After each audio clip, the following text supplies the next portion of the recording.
Hi everyone, I am Christian. I am from Bogota. I am 30 years old and I study industrial engineering at the National Distance University. I really like to play tennis and swim, but I don't like uh, to play soccer. These are my activities on a typical day. I wake up at 5 a.m., take a shower, and get ready. Then I have breakfast and I go to the next room. I have home office. I start to the work 6 a.m. I leave work at 2 p.m. I have lunch and watch TV.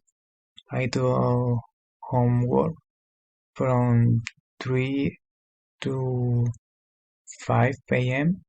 I have dinner and at 6:30 p.m. I exercise and then I go to bed. Thanks for your attention. Bye.